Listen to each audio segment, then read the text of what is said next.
Boa noite, meus amigos, minhas amigas. Estamos aqui de volta para conversarmos hoje sobre a pretensão, a ação, a exceção e, se der tempo, começaremos a estudar também o dever. Então vamos concluir agora essa parte do direito, da pretensão, da face ativa do direito. Antes, eu tenho que complementar a live anterior, que ficou faltando uma das espécies de direito, que é a classificação do direito segundo a completude do seu conteúdo. Veja, você pode ter um direito e esse direito não ter, por exemplo, ação, ou esse direito não ter pretensão. Como você pode inverter também, você pode ter uma pretensão sem ter direito, e uma pretensão sem ter ação, ou uma ação sem ter direito. Isso tudo é possível. Então, aí o conteúdo do direito, o conteúdo da relação jurídica, da face ativa do direito fica prejudicada. Então, o conteúdo não é completo. Sob esse aspecto, nós podemos classificar os direitos em íntegros e direitos mutilados. Íntegros é quando ele está completo, não lhe falta nada, direito, pretensão e ação. Já o direito mutilado é aquele que falta alguma coisa. O direito mutilado, por exemplo, é um direito que está prescrito, por exemplo. O direito continua a existir, eficaz, porém sem exigibilidade e sem acionabilidade. Isso é um caso de direito mutilado. Como é direito mutilado, o direito de jogo, por exemplo. A dívida de jogo, ela não tem ação, o credor não tem nem ação, nem pretensão para recebê-la. O direito existe, porém, ele não tem exigibilidade nem impositividade. Então, quais são as espécies maiores? O jogo e a aposta, o direito prescrito e o direito sem pretensão e ação.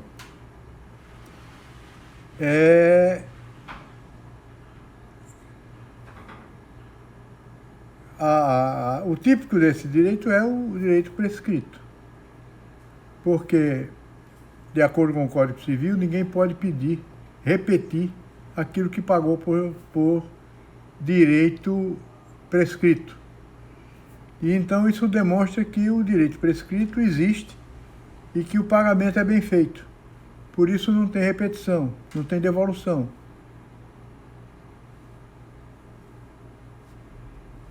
E há pretensões, como eu disse, pretensões sem ação e ações sem pretensão. Por exemplo, a ação de indignidade de herdeiro, você tem ação e não tem direito.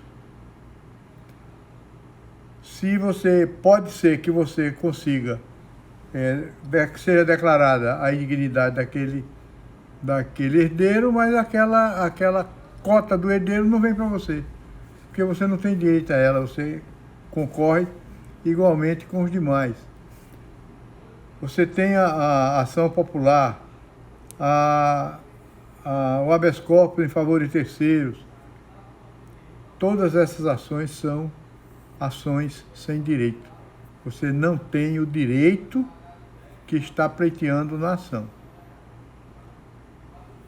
Para encerrar essa parte do direito, é preciso dizer o seguinte, que o direito existe. Enquanto direito, ele nem é exigível, nem é acionável.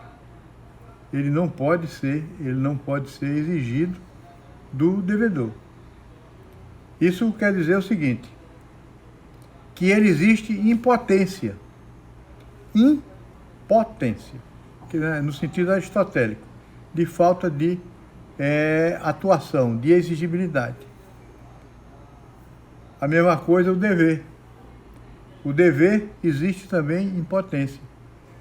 Você não pode, enquanto só houver o dever, você não tem como exigir que ele seja cumprido. Isso nós veremos mais detalhadamente quando nós examinarmos o dever. Vamos ver agora o seguinte, veja.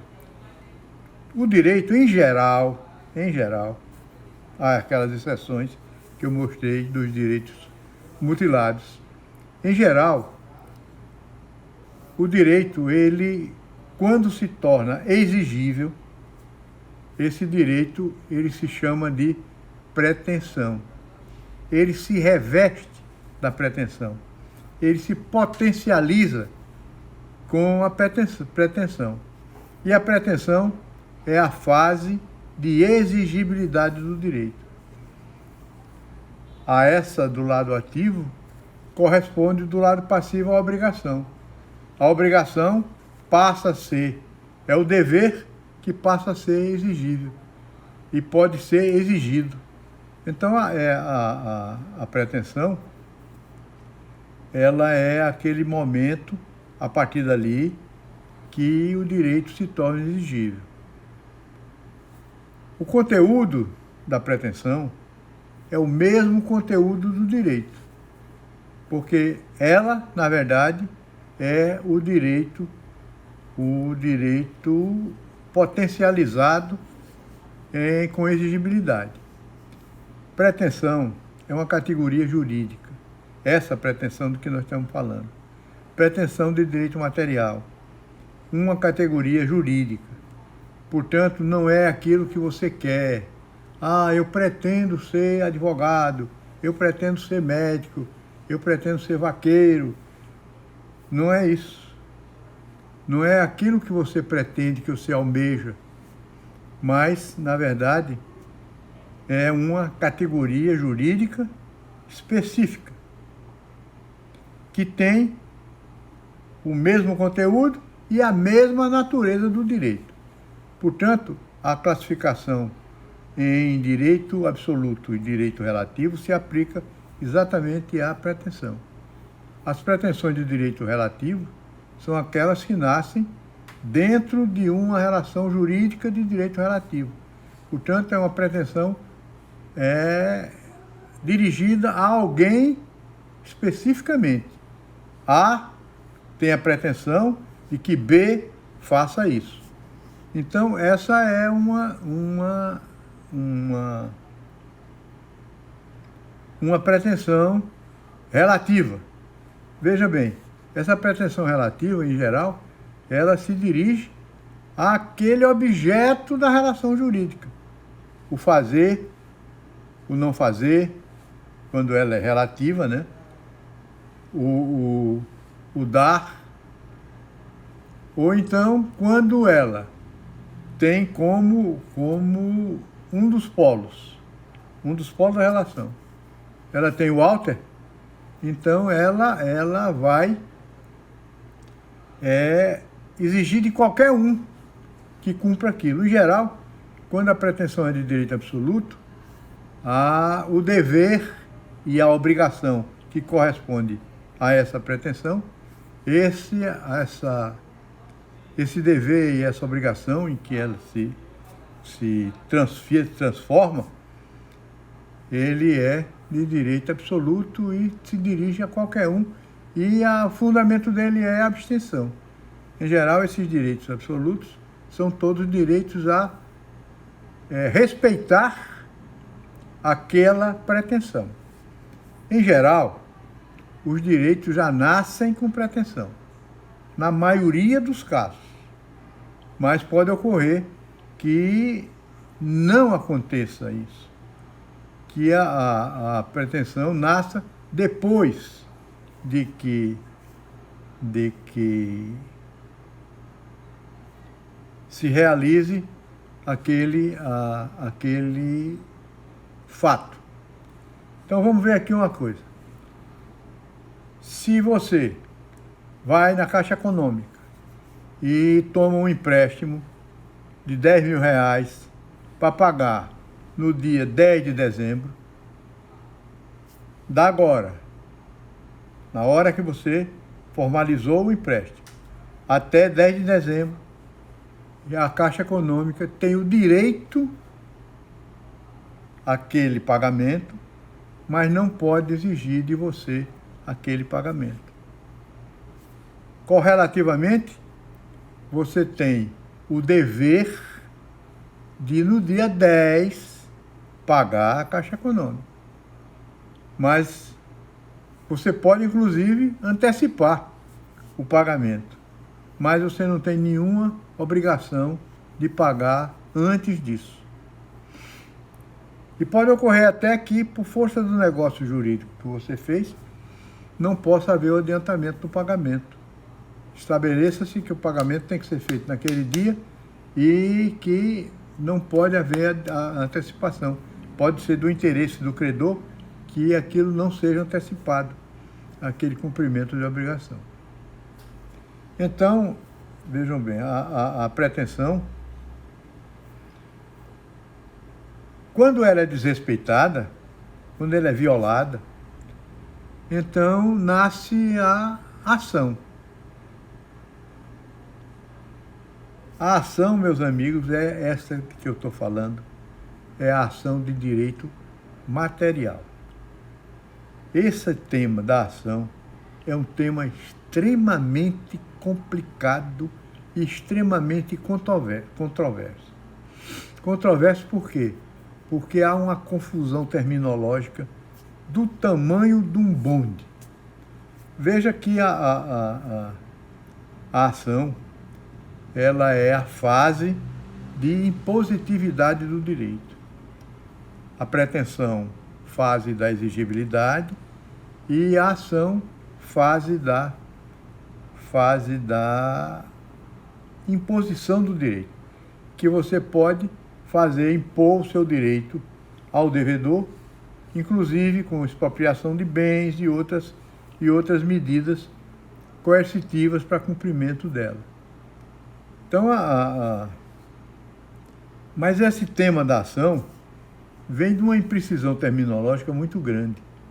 Eu já falei aqui a vocês que os juristas adoram inventar palavras, inventar e dar nomes a coisas, a mesma coisa, nomes diferentes, né? Então, sem que tenha preocupação científica de dar uma precisão terminológica àquele instituto. Veja, é a liberdade terminológica. Isso se deve a quê? A que a nossa ciência não lida com a vida das pessoas. Lida com o patrimônio, mas não lida com a vida. A vida é que é irreversível.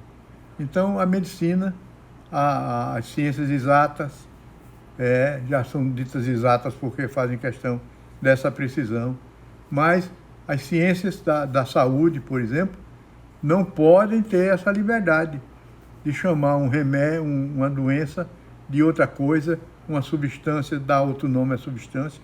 Então, um chama de uma coisa, o outro chama de outra. Uma doença tem um nome e outra tem outro. Você pode ter o nome da doença, um nome popular, mas o nome científico está lá. É o mesmo para todo caso que acontecer daquela doença. Mas no direito não é assim. No direito e nas ciências sociais em geral, os seus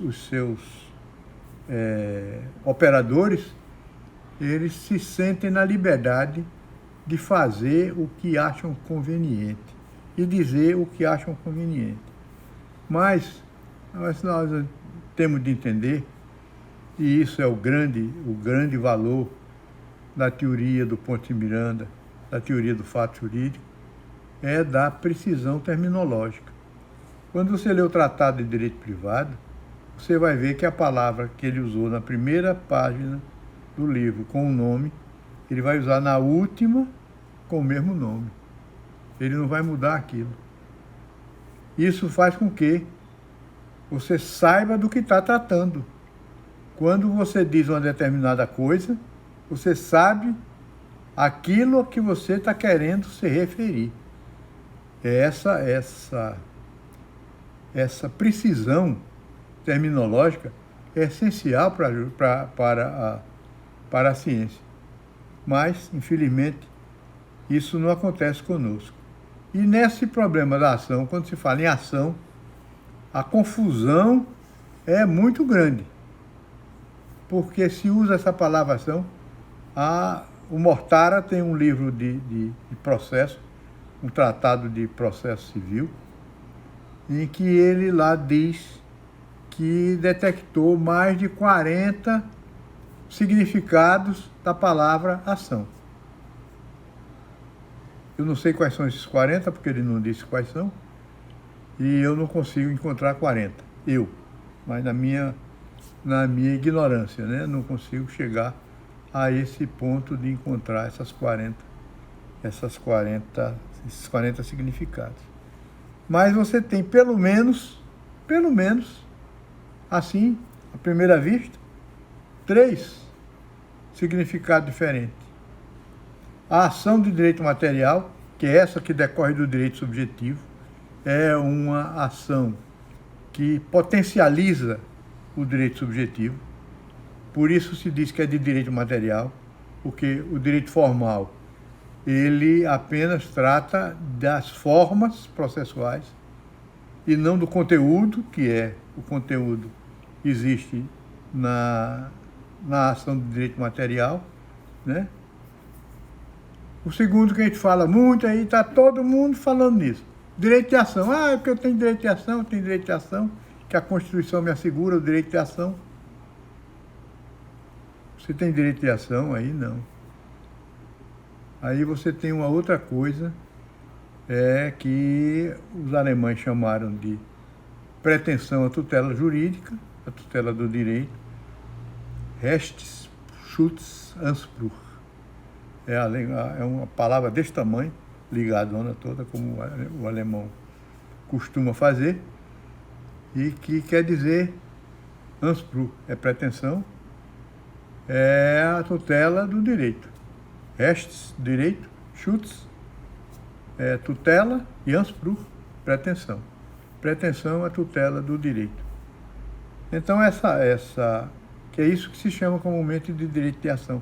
Eu vou fazer aqui a devida precisão terminológica. E depois, como a gente chama aquela ida que você vai ao judiciário e propõe o quê? Uma ação. Ação ordinária, ação executiva, ação de mandado de segurança, ação de habeas corpus, ação disso, ação daquilo, que na verdade isso são o que o Ponte Miranda chama de remédios jurídicos processuais. Mas vejam bem isso aqui. De onde vem essa confusão toda? A gente tem que retornar ao direito romano, porque os romanos foi que começaram a tratar isso. As fases históricas do direito começou como? Como se começou a exigir o direito, como se começou a agir para exigir que o direito seja cumprido, seja imposto o seu direito. A primeira fase é a fase da autotutela do direito. Na época, a chamada justiça de mão própria ou autotutela, cada um tutelava seu próprio direito. Então, a justiça era feita pelas próprias mãos daquele que era o titular do direito. E assim é que, no início, o devedor pagava até com a própria vida a sua inadimplência. Então, na autotutela do direito, não se discutia esse problema de ação, nunca se discutiu. Quando o Estado trouxe para si a distribuição de justiça, que é a criação do monopólio da justiça, da jurisdição estatal, é que essa confusão linguística começou. Por quê? Porque se confundia, desde o começo, a ação do direito material com as ações processuais. O conceito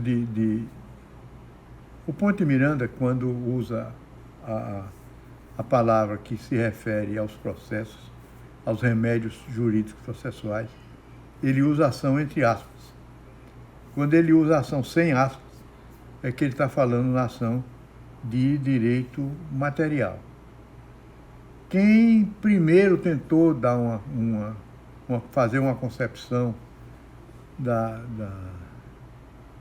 desse conceito de ação foi Celsus, o famoso jurista romano, Celso, que Justiniano aproveitou e colocou seu Corpus Juris Civilis, nas Institutas, com o título de De Actionibus, das ações. É o livro 4, título 6º, no proêmio. E que essa ação está assim, conceituada. Ação não é outra coisa que o direito de perseguir em juízo aquilo que lhe é devido. Então, só quem podia ir a juízo, veja como essa coisa fica. Havia uma relação direta entre o direito material, o seu direito violado e a jurisdição. Se só você que tinha direito violado, poderia ir buscar em juízo aquele direito, você estava, na verdade, misturando os dois conceitos. O conceito em que você podia ir a juízo com o conceito do objeto dessa busca em juízo. Então, essa definição durou séculos. Chegou até a escola histórica da Alemanha, no século XVII, final do século XVII. Foi quando Savigny adotou essa mesma orientação, dizendo o seguinte: a ação era uma relação resultante de violação de direito. Quando havia a violação do direito, nasceria uma relação jurídica, porque foi ele que inventou, que descobriu ou que propôs e que foi aceito até hoje o conceito de relação jurídica, foi Savigny. E o Savigny, então, dizia o seguinte, que quando havia violação do direito, estabelecia-se uma relação que resultava dessa violação. Na verdade, da violação do direito resulta uma outra relação, que é a relação da inadimplência. Mas não é uma relação jurídica que a ação seja uma relação jurídica resultante dessa violação do direito. A doutrina de Savigny prevaleceu até quando houve a crítica severa que se fez a ele por Mutter, por Windscheid. Dizia o seguinte: essa concepção da ação como resultado da violação do direito não explica a ação julgada improcedente. Se você não tinha direito, como é que você foi para a justiça? Porque se você só pode ir para o judiciário, você só teria ação. Se houvesse violação do seu direito, se no fim do processo o juiz dissesse que você não tinha direito, como é que você foi a juízo? E foi admitido em juízo e desenvolvida a relação processual que você propôs. não explica o processo de cognição. Todo processo, em geral, a não ser o processo executivo, que já começa pela execução, começa pelo final, mas os processos precisam de uma fase cognitiva. E essa fase cognitiva é onde você vai discutir se há o direito ou se não há o direito, se é procedente ou improcedente a sua pretensão. Então, se você tem essa fase de cognição, como é que você tem se você já tem o direito violado? Não explica a ação declaratória. A ação declaratória é uma ação que visa a que se declare a existência ou inexistência de um direito, ou a falsidade de um documento, a falsidade ou não de um documento.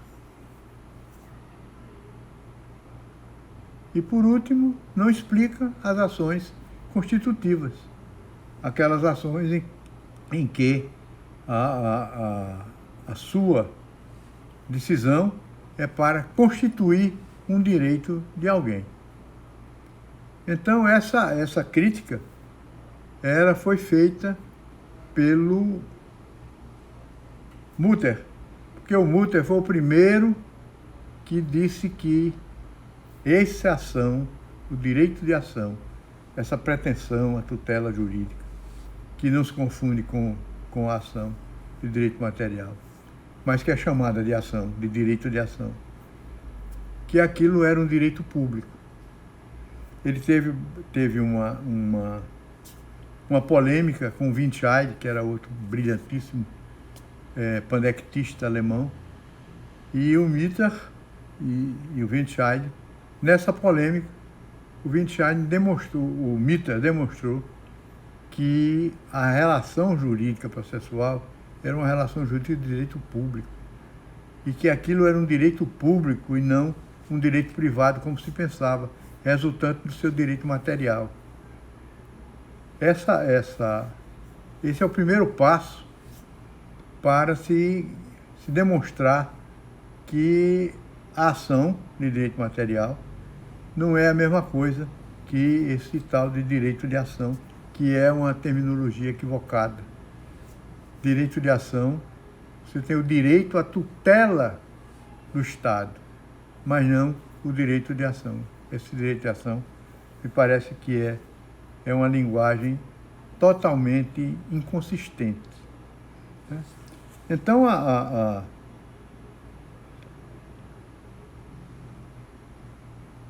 partir dessa posição criada pelo Mitter, o Adolf Wach, olha, deixa eu dizer uma coisa a vocês. O alemão, o CH, em geral, se pronuncia Wach, né? É W-A-C-H. Eu estou dizendo isso porque, certa feita, na Faculdade de Direito, houve um concurso para professor de assistente de processo civil. E eu participei da banca. É muito importante que você diga o nome dos autores ou dos juristas com precisão. Então, nesse caso aqui desse concurso, um dos examinandos, o CH em italiano, se pronuncia também com o som de Q, Chiovenda. Então, quando ele chegou lá, começou a falar, e aí começou o Chiovenda, daí a pouco o Vach, e aquela história foi soando muito mal, e ele evidentemente foi reprovado, mas achou que tinha sido muito injustiçado quando não se admitiu a aprovação dele. Então, o Adolfo Warr admitiu que a ação era de natureza pública, autônomo, era um direito diferente do direito que você pleitearia em juízo, não decorria desse direito, e que, portanto, ela tinha autonomia própria. E o direito que você tinha era a jurisdição. Aqui, o Estado, no momento em que trouxe para si o monopólio da justiça, ele se comprometeu a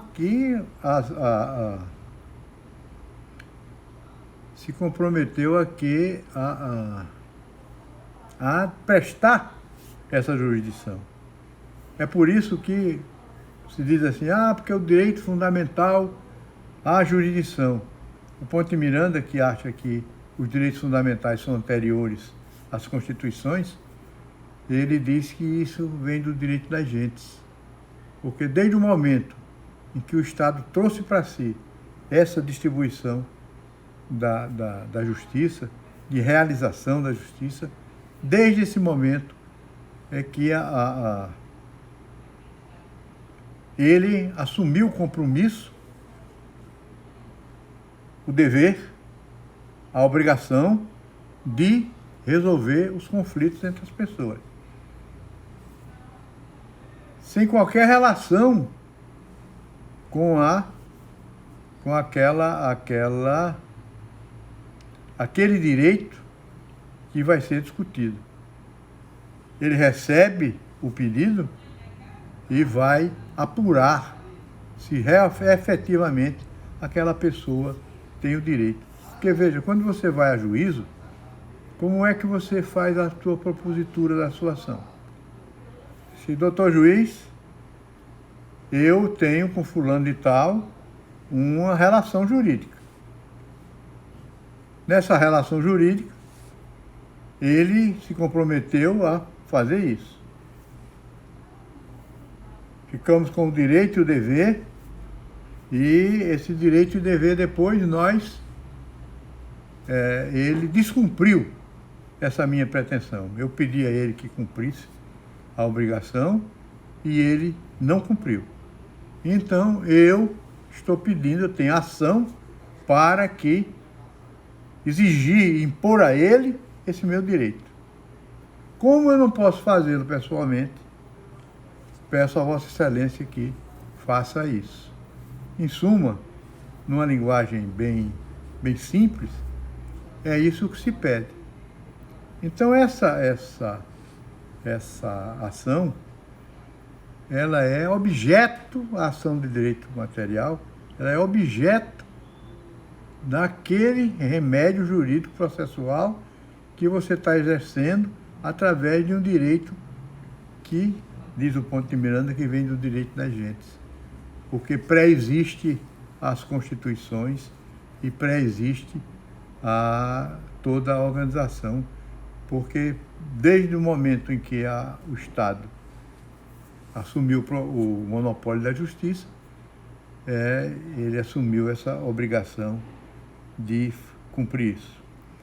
Mas veja, então o VAR desenvolveu a teoria chamada teoria do direito concreto de ação. Segundo ele, esse direito de ação que ele chamou de pretensão à tutela jurídica, porque o direito só, ele não é exigível, mas a pretensão é. E esse direito já vem, quando ele nasce, ele já vem para você com a pretensão. Então, o que se destaca aí, o direito já está potencializado. Não se fala mais em direito, fala-se em pretensão. Então, essa pretensão, a tutela jurisdicional, seria isso, a tutela jurisdicional, e não ao seu direito material, porque esse ainda ia ser apurado e teria que atender a essas outras situações da ação de cognição, da ação declaratória e das ações constitutivas e assim por diante. Então, para ele, a pretensão à tutela jurídica seria autônoma. Não dependeria Deixa eu ver aqui, deu uma decisão na compra e venda entre ascendente e descendente, gizando que, havendo o intermédio de terceira pessoa, se assenta como uma anulabilidade. E o negócio é anulável. Venda de ascendente a descendente, sem o consentimento das outras pessoas, na verdade, dos outros filhos e da esposa, se o regime for de comunhão universal, sim. Tem outra aqui, sujeita ao artigo 179 do Código Civil, portanto, com prazo decadencial de 2 anos, isso mesmo. O prazo decadencial é de 2 anos. Isso aí eu já falei aqui, quando tratei da fraude à lei, eu falei dessa coisa aí, porque isso é um caso que era um caso de nulidade, foi transformado em anulabilidade. O novo Código de 2002, ele transformou a nulidade em anulabilidade. Com respeito à ministra Nancy, creio que essa posição está errada. Por quê? Absolutamente. A lei estabeleceu que seria anulável a venda de ascendente a descendente sem o consentimento dos demais descendentes e da esposa, quando for o caso. Acho que a decisão está absolutamente correta no meu entendimento. Mas, obrigado, Flávio. Mas veja uma coisa, eu estava onde, meu Deus? Sim, era autônoma esse direito seu, essa sua pretensão, era autônoma em relação ao direito subjetivo que, transformado em pretensão e ação, você estava pretendendo que essa situação fosse cumprida, fosse imposta ao devedor. Mas a teoria dele está absolutamente correta até aí. Foi quando ele foi dar mais explicações, e então ele chegou e disse assim, esse direito, essa pretensão, é uma pretensão à sentença favorável. Por isso botaram o nome de concreta nessa teoria da ação. O que ele quis dizer? Você só podia ir a juízo se tivesse uma sentença favorável. Se fosse para obter uma sentença favorável. E se a sentença fosse pela improcedência da sua pretensão? Então, o VAR, ele, como diria aqui um professor aqui de Maceió, o VAR claudicou Assaz. Ele errou nisso aí. Então, mas ainda hoje a doutrina dele é muito aceita. Quem não se aprofunda na análise e na crítica à teoria do VAR, aceita, porque é uma teoria muito bem elaborada. Mas o Oscar von Bülow, que tem um livro famoso sobre pressupostos processuais, em que ele reafirmou a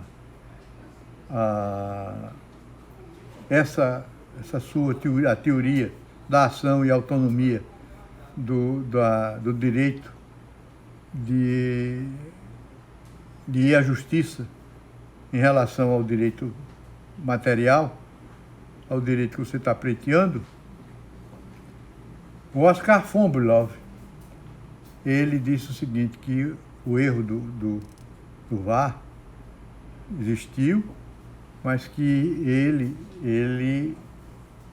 porque o direito que aquela pessoa tinha de ir à justiça era para obter uma sentença justa. Tem coisa mais abstrata do que sentença justa? A sentença que é justa para mim pode não ser para você. É muito difícil alguém ir para juízo convicto de que vai vencer uma ação, perde e acha que houve justiça. Ele sempre acha que houve injustiça, que houve alguma coisa aí que não foi bem feita, ou o advogado não trabalhou bem, ou o juiz não entendeu o que se queria, e assim por diante. Isso é muito comum.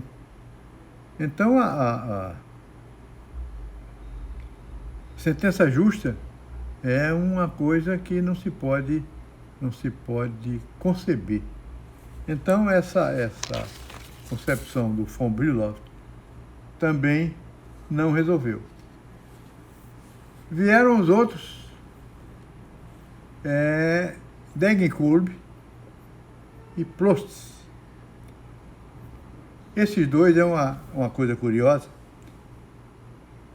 Os dois, no mesmo ano, vivendo em lugares diferentes, chegaram a uma mesma conclusão e desenvolveram uma mesma teoria, com os mesmos fundamentos e com as mesmas conclusões.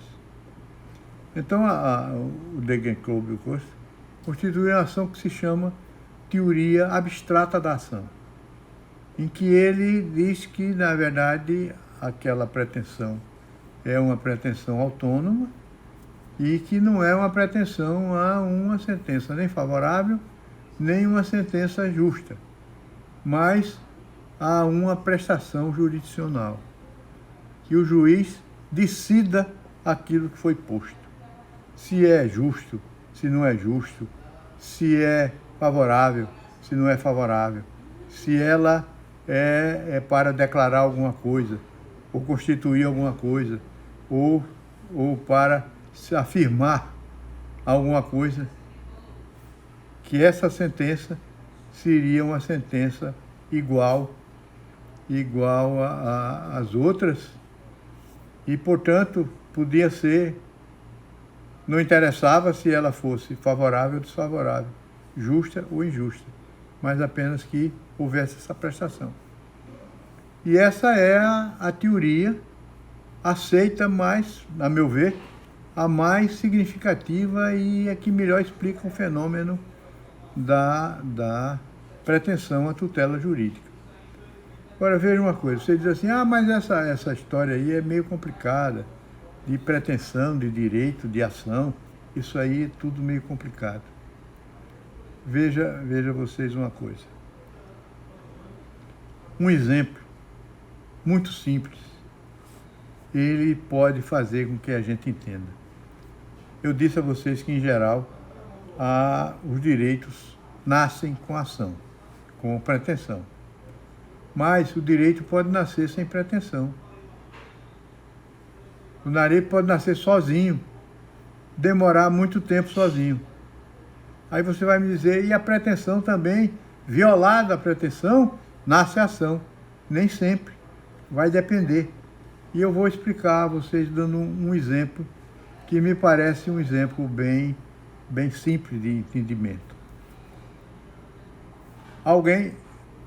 Porque esse exemplo que eu vou dar a vocês tem uma vantagem, que ele vai até ao máximo, que é o problema da cláusula do pacto comissório. Eu vou explicar. Você chega na Caixa Econômica, eu já dei esse no começo, vai na Caixa Econômica e toma um dinheiro emprestado, R$10.000 para pagar no dia 10 de dezembro. Entre hoje e 10 de dezembro, o direito é só impotência. Não pode ser exigido, não pode ser cobrado. Então, aqui, nesse período, existe somente o direito. Quando chegar no dia 10 de dezembro, a Caixa Econômica pode exigir aquele direito. E então, nasce porque nasceu ali uma pretensão. A pretensão transformou o dever, que também era inexigível, em exigível. Transformou a dívida em obrigação.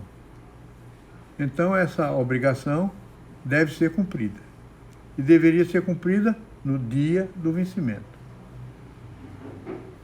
Se ela não for cumprida no dia do vencimento, nasce, então, a ação de direito material para a Caixa Econômica.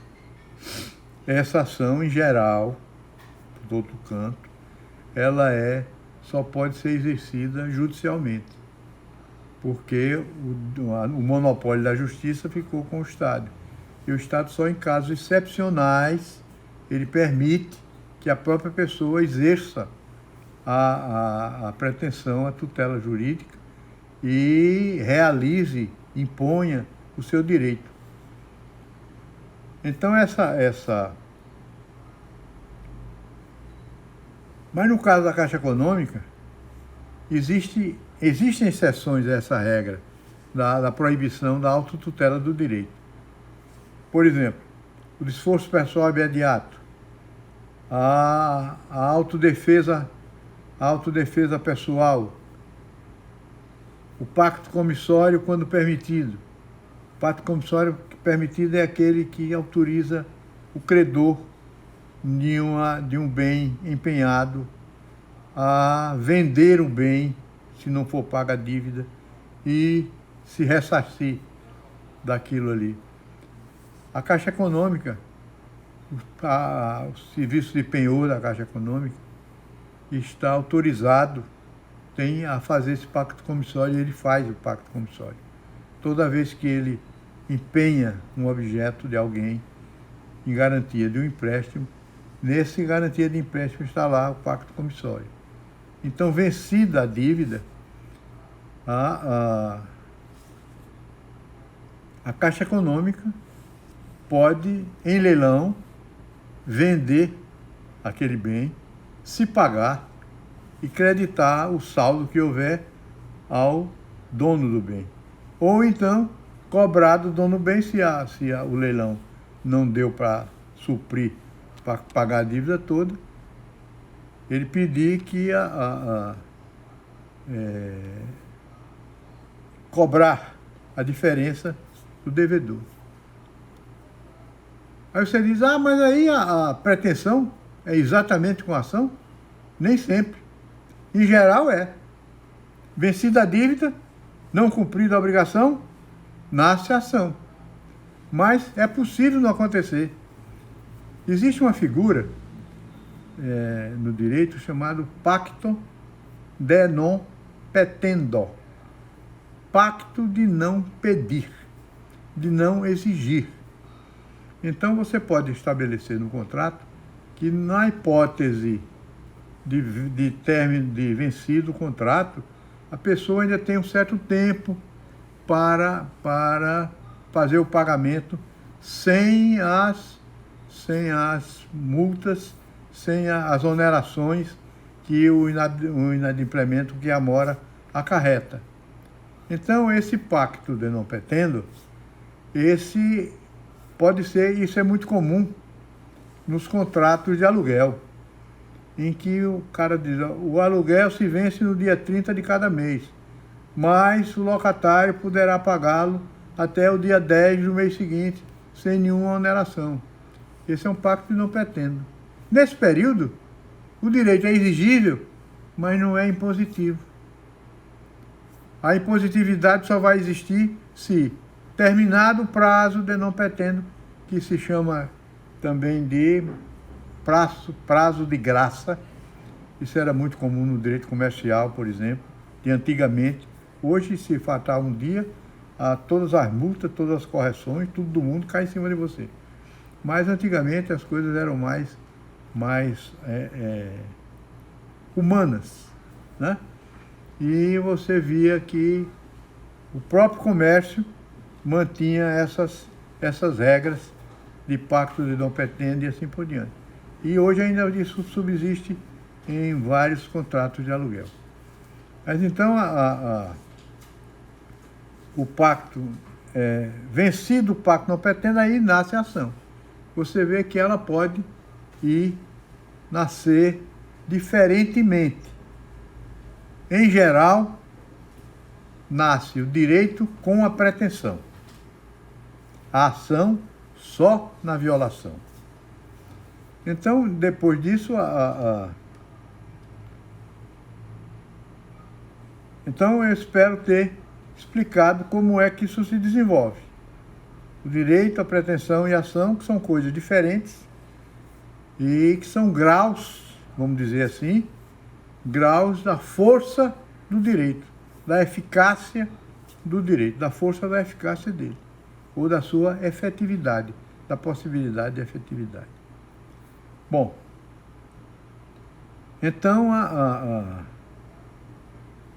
ação de direito material, ela é, na verdade, o objeto litigioso no processo civil. Quando você vai ao juiz, você diz aquilo que ele disse. Olha, doutor, eu tenho essa ação, porque ele não cumpriu a obrigação dele, e eu quero que o senhor imponha essa ação, esse meu poder a ele, inclusive, se for o caso, com expropriação de bens. Finalmente, meus jovens, minhas jovens, meus amigos e minhas amigas, a exceção. Eu estou terminando hoje a parte que diz respeito à face ativa do direito. O que é a exceção? A exceção é um contradireito que se opõe ao direito do credor. O devedor, a exceção pertence ao devedor, não ao credor, mas eu a ponho na posição ativa, porque na verdade ela é ativa, não é passiva. É um direito que você tem com pretensão a se opor ao direito, à pretensão ou à ação do seu credor. Então, por isso eles chamam de contradireito. É um direito que vai ou suspender a exigência do outro, ou extinguir essa exigência, encobrir definitivamente a exigência. Porque diz o Ponte de Miranda que a exceção não extingue, a exceção encobre o direito. O direito continua a existir, mas encoberto.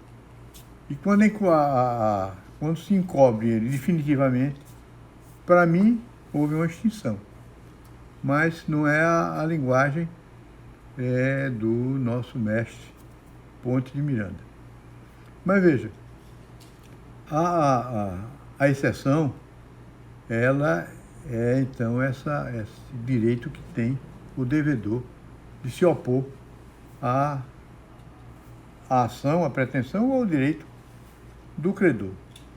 Veja, essas pretensões, elas ou são pretensões substanciais ou formais, sendo que as formais são processuais, são aquelas exceções de incompetência e assim por diante, porque a própria exceção, a coisa julgada, a exceção de coisa julgada é uma exceção de direito material, porque a coisa julgada é de direito material e não de direito processual. É um impedimento de que aquele direito seja revisto, aquela decisão seja revista. E isso é de direito material e não de direito processual, embora se passe no processo. É heterotópica, como se deve dizer. Mas veja bem, a exceção substancial é a exceção de direito material. É aquela que decorre do direito material, do direito subjetivo. Então, essa é a primeira das classificações dela. A segunda é de dependente ou independente. A dependente é aquela exceção que só existe em função de um direito que você tem. E a independente, ela existe independente desse direito, embora seja um direito que você se opõe ao outro. mas não tem dependência entre eles. Uma exceção dependente, por exemplo, é a exceção do contrato não cumprido. Na exceção do contrato não cumprido, você vai ter que você tem um direito a exigir que o outro que está lhe exigindo o cumprimento da sua obrigação cumpra dele, quando os contratos são sinalagmáticos.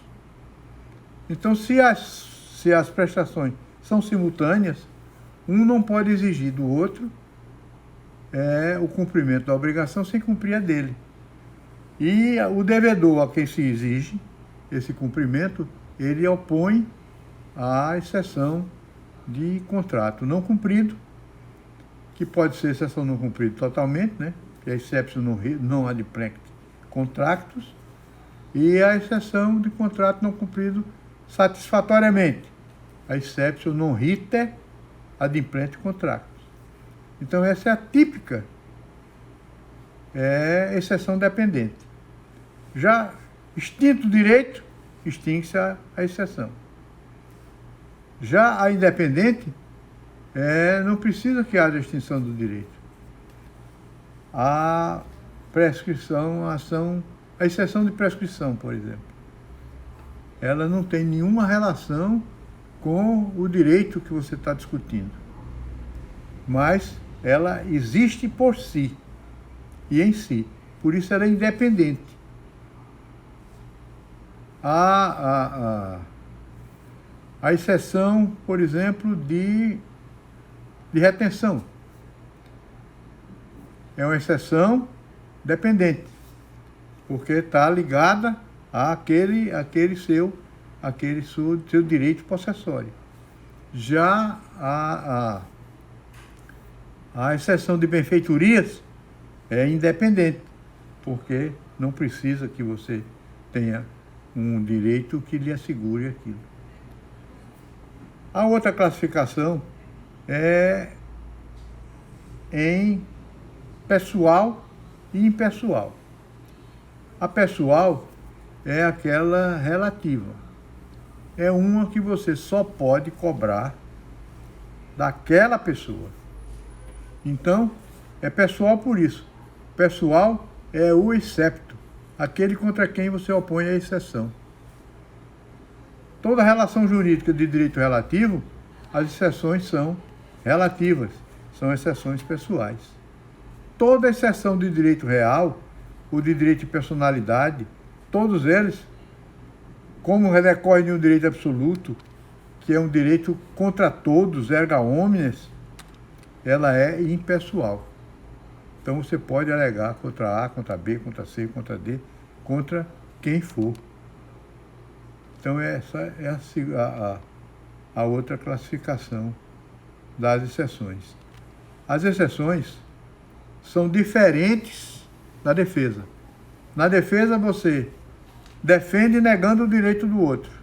Na exceção você reconhece o direito do outro e nega a exigibilidade ou a acionabilidade. A exceção prescreve, hoje sim, a exceção prescreve no mesmo tempo da ação. Então, meus amigos, estamos encerrando, estamos chegando na hora, já são 20